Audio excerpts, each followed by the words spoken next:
welcome. My name is Nightmare and I will be doing a walkthrough guide on the PC for the game Dark Souls Prepare to Die Edition.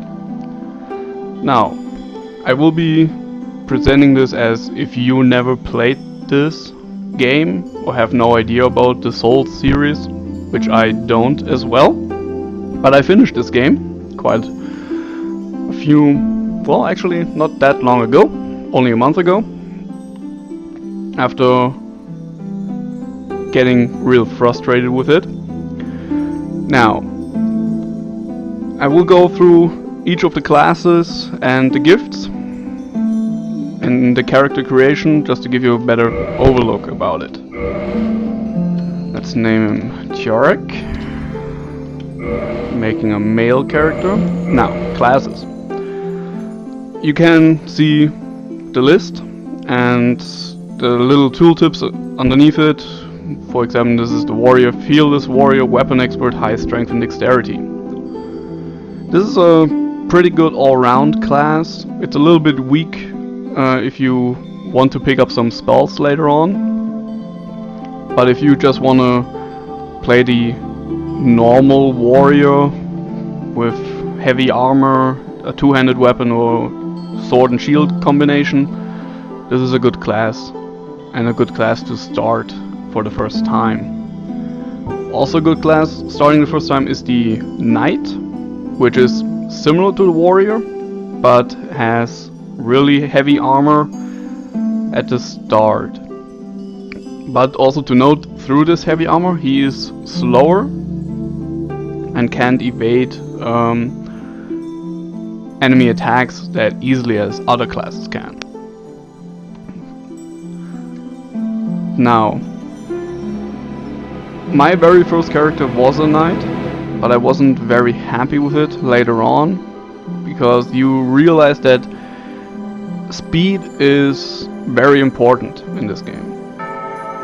But we go into more detail about that a bit later.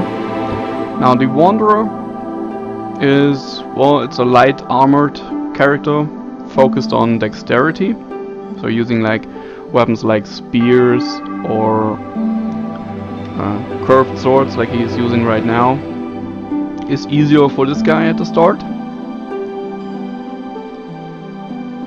Next up is the Thief class. Now this class, well, it's if you play MMOs, it's a typical rogue kind of class focused on being fast and going behind his enemies to attack them. The important thing about this class, he has already a special gift, which is the Master Key. We go to that in a bit. Bandit class. This is basically the same as the Wanderer, just focused on strength, using two-handed swords, two-handed axes, maces, and stuff like that. The Hunter is pretty much your ranged class, but be careful when you hear the word ranged class. Ranged combat in Dark Souls is not very good. You can't make it your primary style of attack. You need to be able to fight in melee. So this is a class probably not very well suited for newer players. Let's continue. The Sorcerer. Now, sorcery in Dark Souls is very different from other games. You don't have a mana bar as you would expect from other RPG games. You have charges for your spells. So let's say you have the first spell I think you get is the Soul Spear, and I think you start with it and you have 30 something charges with it. You use up those 30 charges, you have to rest at the bonfire to get those back. Otherwise you will be forced to go to melee or just switch to another spell if you have that. So sorcery is really strong in Dark Souls. It makes the game easy, or let's say easier. But it is something to get used to. I personally am not a big fan of mages as my primary, but I like to have spells at a later stage in the game. Now, the Pyromancer is also a caster class, but has the difference to the Sorcerer. A Sorcerer needs to invest points into intelligence to boost the strength of his spells. The Pyromancer does not need to do that. The Pyromancer increases a special item for damage with his fire spells. We go into that also a little bit later. Now the Cleric is, well, you could call him a priest, a paladin perhaps. He focuses on using faith and miracles and faith-based weapons if you have those. It can be a good class if you're looking to heal yourself without using certain items. It depends really on what you are usually playing in RPGs. So just make pick of your class, because later in the game it doesn't not really matter what you choose right here, because you can build the character any way you want. So let's say you started as a sorcerer and you want to use heavy armor, a two-handed sword and a shield. You can do that. If it's a good idea, probably not if you pick the sorcerer at the start. So kind of make up your mind what you want to do with the character creation and later on. Now the last class, the Deprived, is, well, special. Let's call him special. Special Bob.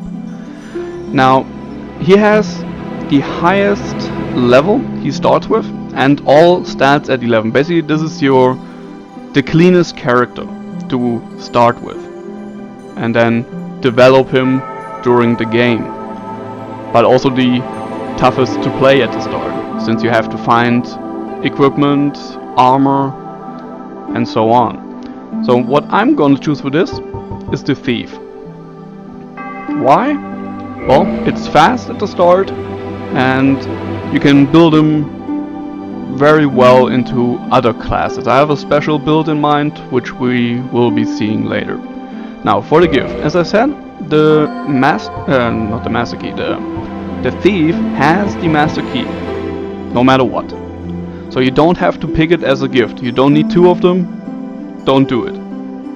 It does nothing.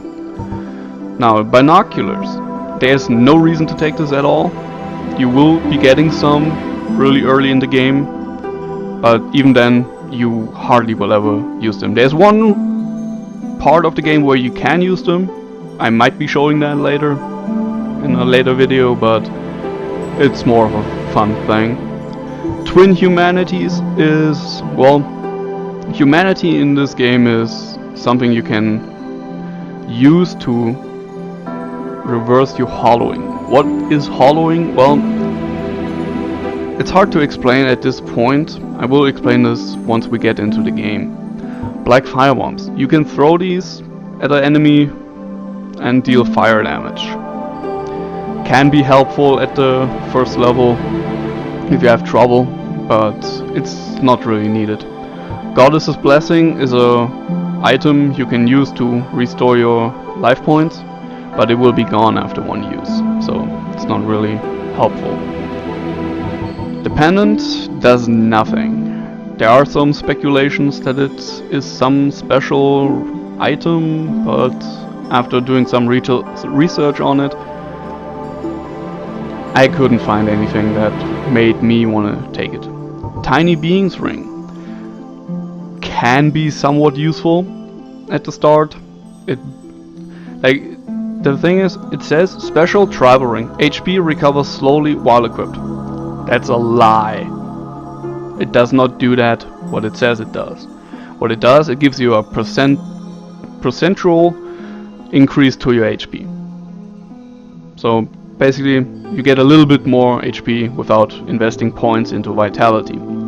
Also not very well. It can be okay. at the start you don't have rings, so you can take that and have some benefit from it.